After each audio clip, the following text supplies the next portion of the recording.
The Trigger Spoon Jr. Small spoon, big results.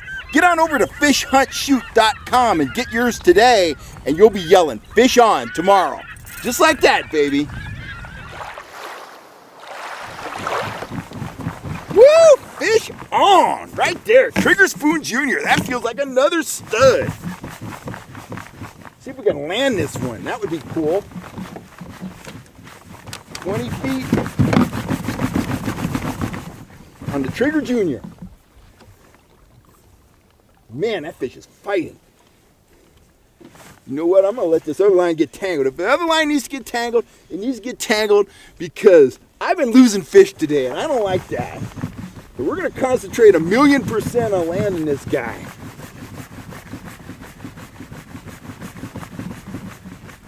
Just got to make a big crescent-shaped circle here and get this fish out in front of me.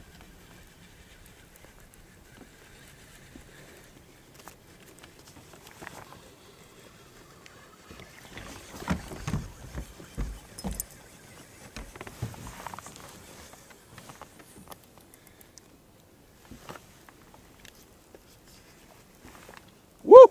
Nice fish. Nice brown. I think it's a brown.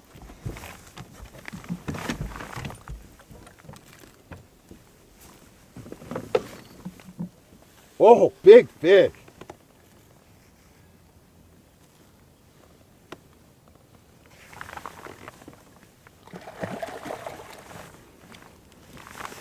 Yes, right there. Woo! Ha ha! Oh, beautiful cutthroat. Wow. Couldn't lay off that Trigger Spoon Jr. 20 feet deep. What a beauty. Man, oh man. Look at that amazing trout. Who says you got to go to Pyramid Lake to catch cutthroat? Look at that beautiful fish. Man, what a dandy trout. Jumped all over that orange Trigger Spoon Jr. We're going to get this guy back in the water and get on with our troll. But there he goes. Whoop. Go get him, Tiger. Awesome. Totally awesome. Howdy guys, Cal Kellogg here. I got a fistful of lures here, and this is kind of a continuation of my discussion on systematic trolling. And just a review, about a week and a half ago, maybe 2 weeks ago now, I posted a video talking about, systematic trolling. And I talked in that video predominantly about speed.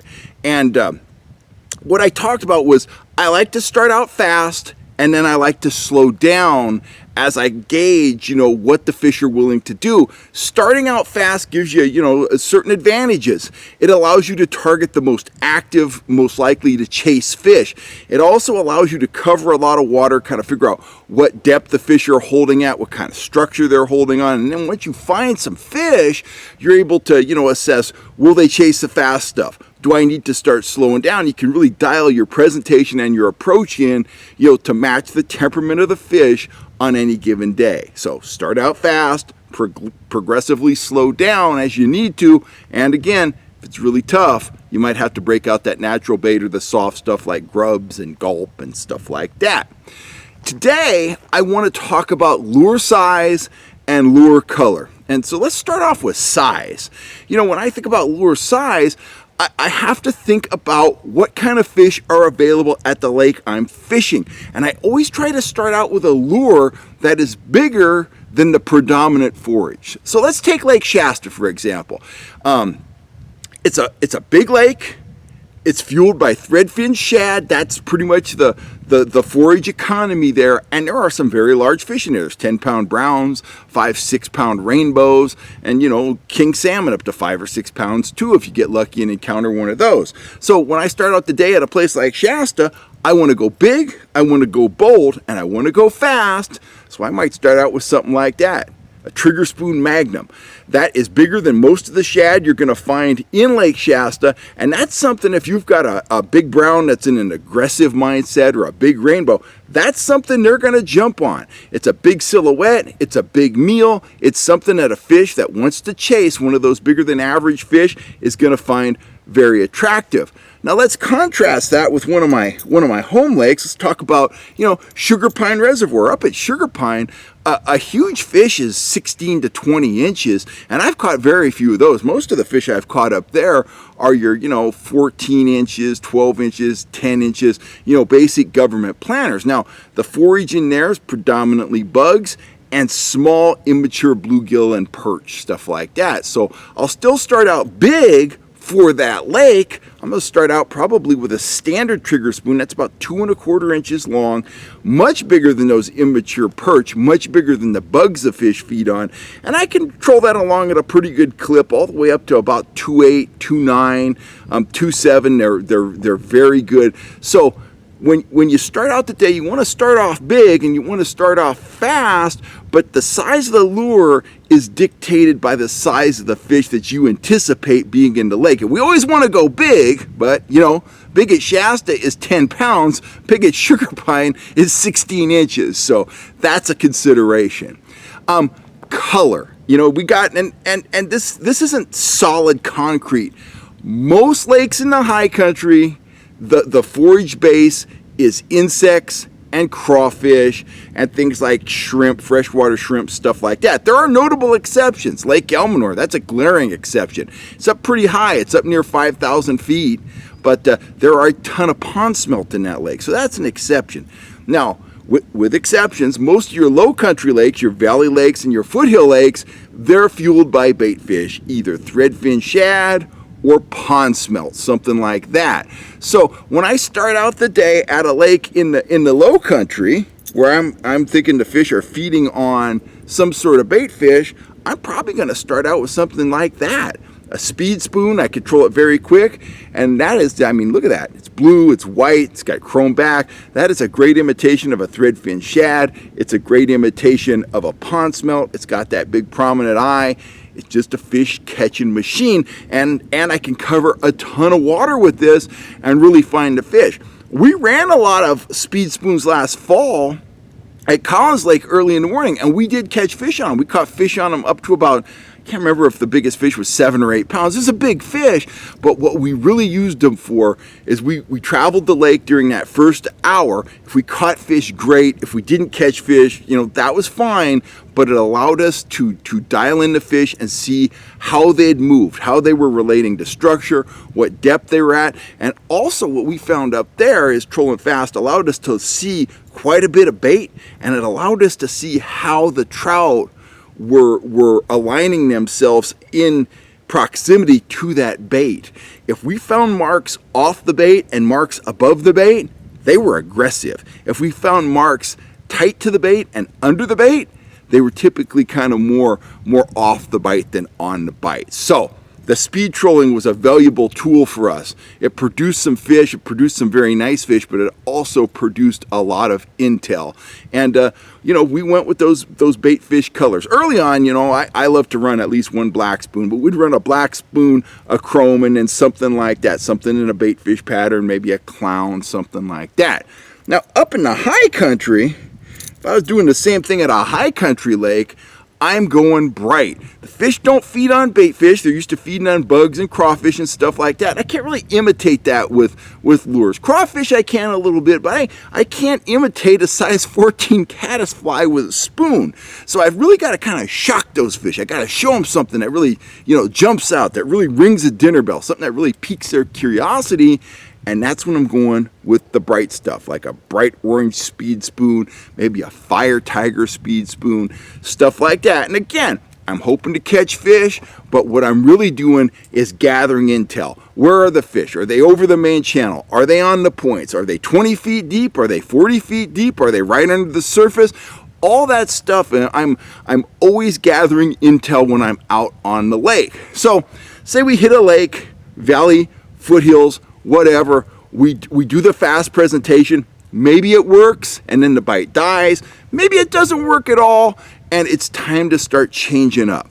At that point, we should have a pretty good idea of where to fish. And remember, just trolling straight and covering a ton of water, that's okay, but it's always your goal to cut down the lake. You want to eliminate unproductive water. So hopefully with your speed trolling for the first hour or two in the morning, you're going to have eliminated some unproductive water. And when it's time to start slowing down, I consider anything above about 2.7 to be fast. So, 2.6, 2.7, all the way up to 4 miles an hour, that's fast. So my next step down in speed is going to be something that runs in that 2 to 2.7, 2 to 2.6 mile an hour range, probably a standard trigger spoon. In the valley, again, I'm going with the metallics. I'm going with the bait fish patterns. I'm going with our pro triggers in the shad and the minnow finishes. But, just something that's going to match up well with the threadfin shad and the pond smelt that those fish expect to be feeding on. High country, different story. Probably going orange, clown, fire tiger, something bright. But I'm knocking that speed down one layer. Instead of going, 3 miles an hour, now I'm going 2, 2.4, 2.6. I'm messing with those speeds. I'm maneuvering the boat, and hopefully I've cut the lake down. So now I'm working an area that I know holds fish, and I'm working a depth where the fish seem to be kind of congregated. And if you see fish on the sonar, this is kind of an aside, always try to place your lures over the fish. Most of the time we're targeting rainbows, and rainbows, they're wired to feed up. So are king salmon. They want to go up to the bait. So if you're market fish at 25 feet, run your lures at 23, 20, something like that. Get the lure above the fish's head. You want the fish to go up, grab the lure, and turn down on it. That's what you're looking to do.